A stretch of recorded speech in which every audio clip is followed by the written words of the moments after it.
नमस्कार कई बार ये होता है कि बेशक वैचारिकता ना मिलती हो, लेकिन सांस्कृतिक कोई ना कोई साझेदारी की बात निकल आती है सांकेतिक रूप से। अब चीन से हमारी रहती है, अनबन भी हो जाती है और बहुत कुछ कई बार खटास भी रिश्तों में बहुत ज़्यादा लंबी रही है। हम वो एक नारा था हिंदी चीनी भाई भाई, उसको तो कब का भूल चुके।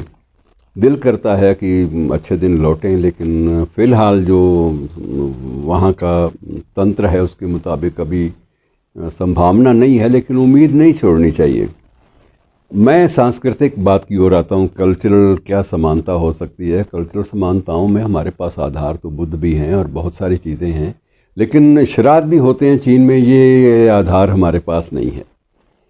और मित्रों, जैसे हम श्राद्ध करते हैं अपने पूर्वजों का, वहाँ भी एक पितृपक्ष आता है और पितृपक्ष में भी उनका भी सितंबर के महीने में ही आता है, लेकिन उसकी थोड़े से बदलाव हैं, थोड़ा सा इसमें चेंजेस हैं। अब तब्दीलियाँ कौन लाया, कैसे आई, ये पता नहीं है, लेकिन क्योंकि इन चीज़ों का कोई लिखित ऐतिहासिक प्रमाण नहीं होता, परंपरा है, बन गई। और इसी तरह से इसको वो बोलते हैं हंग्री घोस्ट फेस्टिवल। एक तरह से घोस्ट शब्द जो है वो प्रेतों के बारे में इस्तेमाल होता है, भूखे प्रेतों का समारोह या पर्व। अभी इनकी अवधारणा बड़ी अजीब सी तो लगती है, लेकिन और ये जो त्यौहार है ये माना जाता है कि ये अगस्त या सितंबर में आता है। हालांकि वो अपने चीनी कैलेंडर के हिसाब से 7वें महीने में मानते हैं इसको, लेकिन हमारे हिसाब से गणना हमारे हिसाब से हो तो ये सितंबर में ही पितृपक्ष उनका आता है। पितृपक्ष कहें या ना कहें, अब ये भी सोचना पड़ता है, क्योंकि ये तो हंगरी घोस्ट फेस्टिवल है। तो इनकी मान्यता वो ये है कि इस महीने में नरक के द्वार खुल जाते हैं, नरक के द्वार, और नरक के द्वार से जितने भी अतृप्त भूत प्रेत हैं वो सारे के सारे बाहर आते हैं। और चीनी लोग ये कोशिश करते हैं कि ये बेशक भूत हैं, लेकिन अपने कहीं ना कहीं संबंधियों से मिलने आए हैं। जिनको जो भूत बन गए, जो प्रेत बन गए, आए तो किसी अपने संबंधियों से मिलने ही हैं। तो इसलिए कोशिश ये की जाती है कि व्यापक तौर पर सभी लोग उनकी सेवा करें। जैसे हम लोग विशेष भोजन बनाते हैं, वैसे वो भी विशेष भोजन बनाते हैं। अब उनको चीनी किस्म का भोजन नहीं दिया जाता इन दिनों में, वो भी ज़रा शुद्ध शाकाहारी भोजन उनके लिए तैयार करते हैं, भूतों प्रेतों के लिए। और दिलचस्प बात यह भी है कि इन दिनों में बच्चों को भी मनाही होती है कि बच्चे इन दिनों में बाहर ना निकलें, रात को तो बिल्कुल ना निकलें। आशंका यही व्यक्त की जाती है कि ये कोई प्रेत अतृप्त हो और अपनी कुछ इच्छाएं पूरी करना चाहे तो कई बार बच्चों को मार के उनके शरीर में प्रवेश भी कर जाते हैं।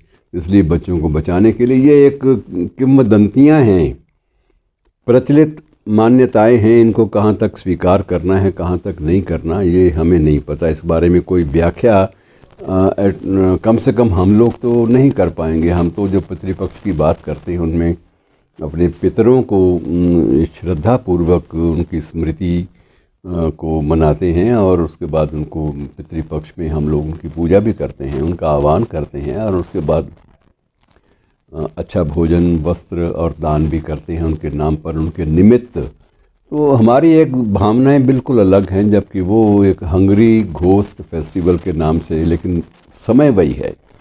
अब ये समय वही क्यों है, इसके बारे में मित्रों ये अब अध्ययन करने वाले जाने। या हमारे देश में एक बहुत बड़े अध्येता हैं सांस्कृतिक मामलों के, देवदत्त पटनायक, वो इस बारे में कुछ ना कुछ शोध करते रहते हैं। अब वो कभी मौका मिला तो उनकी जो मान्यताएं हैं वो आपके सामने रखूँगा सिलसिलेवार।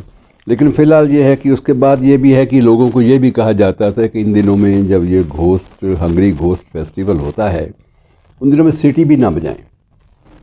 सीटियाँ बजाएंगे तो वो घोस्ट जो प्रेत हैं, जो प्रेत आत्माएँ जो आती हैं, उनकी नज़र आप पर पड़ सकती है। इसलिए सीटी ना बजाएं रात के वक्त। और रास्ते में कोई सिक्का पड़ा हो तो उसको उठाने की कोशिश ना करें। ये भी चीनी किंवदंती या वहाँ की कल्चरल एक मान्यता है कि वो हो सकता है कि सिक्का कहीं इन्होंने ही फेंका हो और आप झुकें और उसके बाद तो आप पर आक्रमण हो जाए। इसलिए बेहतर यह है कि आप इन चीज़ों से बचें, बच्चों को बाहर ना भेजें, पुनर्जन्म की इच्छा से जो प्रेत लोग हैं कुछ भी कर सकते हैं, सीटी ना बजाएं, और सिक्का ज़मीन पे पड़ा हो तो उसको भी उठाने का प्रयास ना करें। और इसी महीने के अंत में वहाँ भी कमल के आकार के लालटेन बनाए जाते हैं। और ये लालटेन जो है ये नदियों में तैराए जाते हैं, और तैराने का मकसद ये है कि भूतों को इनकी रोशनी में यमलोक वापस पहुंचने में मदद मिलेगी। ये एक स्वीकृत सी एक मान्यता, एक परंपरा सी है कि ये कर दो तो रोशनी में वो भटकेंगे नहीं और उसी रोशनी के सहारे वो अपने यमलोक पहुंच जाएंगे। अब ये क्या चीज़ें हैं क्या नहीं हैं मित्रों, ये कुछ नहीं कहा जा सकता, लेकिन एक परंपराएं हैं जिनका निर्वहन हम अपने ढंग से, अपनी मान्यताओं, अपनी श्रद्धा के अनुसार करते हैं, और वो लोग अपने ढंग से अपनी मान्यताओं का निर्वहन करते हैं। कौन ठीक है, क्या कौन गलत है, कितना इनकी व्याख्या हो सकती है, कुछ नहीं कहा जा सकता। बहरहाल एक चर्चा का विषय था, आपसे बांट लिया। शुक्रिया, धन्यवाद।